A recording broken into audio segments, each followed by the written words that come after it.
Hi everybody, it's Tuanni, and wow, I'm having a moment. I am at the beautiful wine farm in Franschhoek called Klein Goederust. I hope that I said that right. So Klein Goederust is one of two Black-owned wine farms in South Africa. In all of South Africa, there's only two families that own an actual wine farm with a vineyard and a beautiful tasting room. And we are going to eat, we're going to drink, and we're going to be merry. They did a lamb on the spit fry, and I can't wait to taste the wines. Oh, did I mention the winemaker is also Black? It's all Black everything today. You guys know what? I'm super excited because this is historical. This is big. Let's go see. Let's check it out.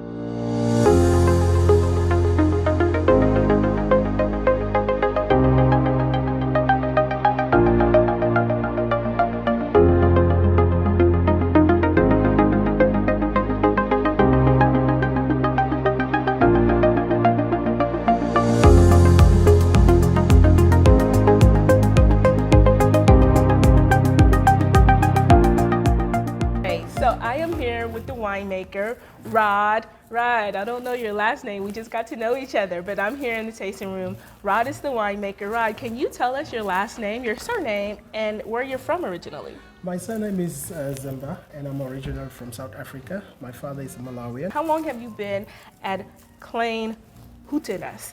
And just can you tell me about your journey here? We bought the property at Franschhoek in 2019, October. We've taken over here September. I've moved from where I worked at Noble Hill for 20 years. I love Noble Hill, the winemaker's from California. He's my homeboy. Christopher Tillery. Yes, Christopher. Okay. I've teaches Christopher Tillery the time that they bought the farm in 2006. See how the universe works? It's all connected. Wow. Yeah. So that's actually where I come from. The farm was actually Cowland Wines before. Noble Hill was Cowland Wines before, and then Christopher Tillery, they bought the place in 2006. 2007 was the first wines that I've made for them till 2014, and then 2014 I moved out of the wine cellar to be the viticulturist outside on the vineyard. So a 90-hectare farm that I've been run for more than 19 years. Wow, so I have so many questions. The first question is, did you come from a wine family? Did your family work on a wine farm, or were you the first person to enter the world of wine?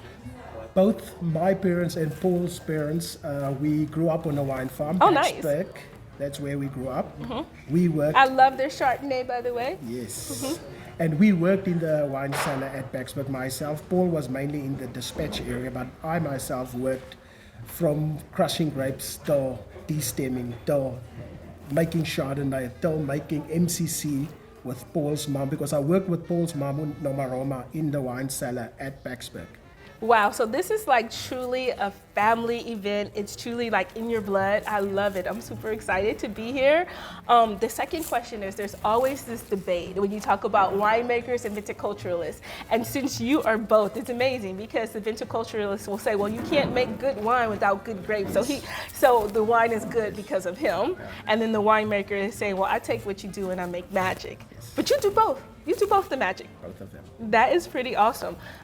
Before we get started with this tasting, I think we're going to taste a Cabernet Sauvignon. I'm drinking Chenin Blanc right now. Can you just give me like maybe two really special things about this wine farm, like where it's located, or, you know, just two very things that make this place so special?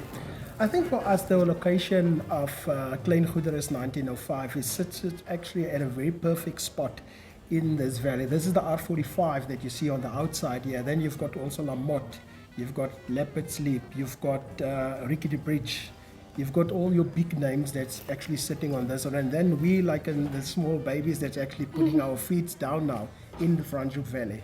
I love it. So the location is what makes it so special. Location. Yes. All right. And you know, I'm going to take you guys for a tour later, but you'll notice that it's pretty much surrounded by mountains on it's kind of like a U shape. Well, like a L shape with the mountains.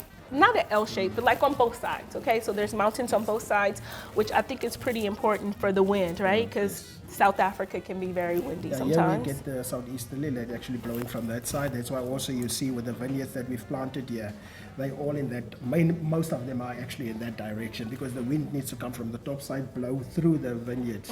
Because if the vineyards are mostly in that direction, because the canopy and then you've got high canopies is actually playing a lot with your canopy of your vineyards. Oh wow, so does the wind actually in that case come and kind of sweep through the vines and kind of cleans them up, helps with diseases? You guys know what? I am not gonna nerd out. I literally can sit here with Rod and nerd out about wine making all day, but we're not gonna do that. We're actually gonna get started with some tasting because I'm super excited to taste the wines. So should I do the honors and pour some wine? Yes, 100%. You can go for, and this is actually one of my favorites. This is actually a 90% Cabernet and a 10% Merlot. You can actually call it a Cabernet. Cabernet. Because if you know, I was actually not supposed to put the 10% Merlot up there because I'm not. If it's more than 15%, you must put it on the label. But this is actually 10% Merlot. So you kind of just snuck it in there. I just snuck it in. But why did you sneak it in there? Like, why were you being sneaky? The reason for that is that I normally keep my red wines like in 12 months on barrels, but I've kept the Cab and the Merlot 16 months into Franschhoek barrels. 16 months. New oak or?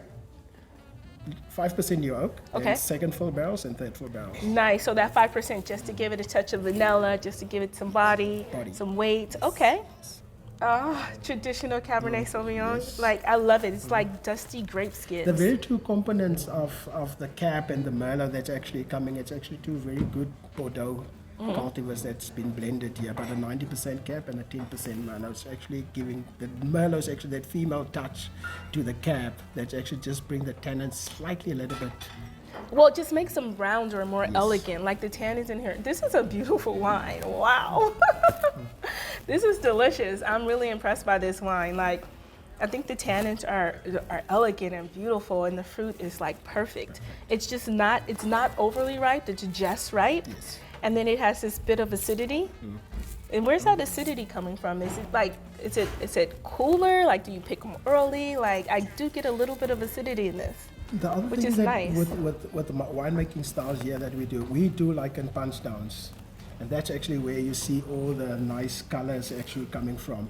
Because I don't do pump overs, because you've got the two methods that you do. You either do pump overs or you do punch downs. So what I've done with all the red grapes, I've punched down method on it. Nice.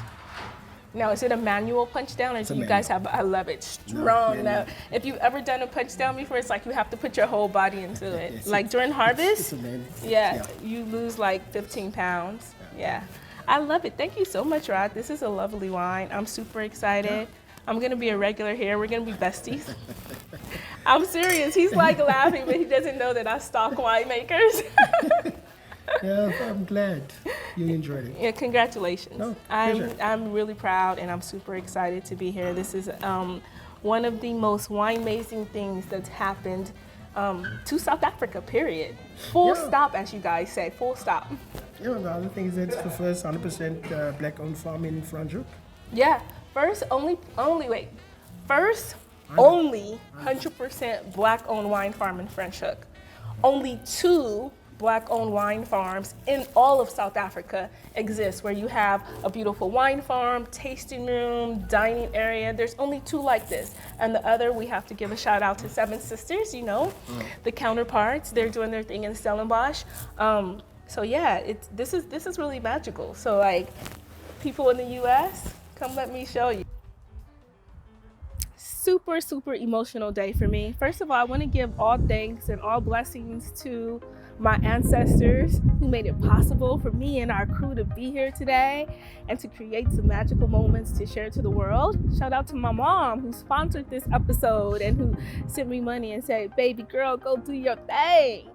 And I just wanted to tell you that this has been very emotional for me, because when I came to South Africa, when I dreamed of coming to South Africa years ago, I used to protest apartheid. And I used to say, when I go to South Africa, I'm gonna go to places that we couldn't go.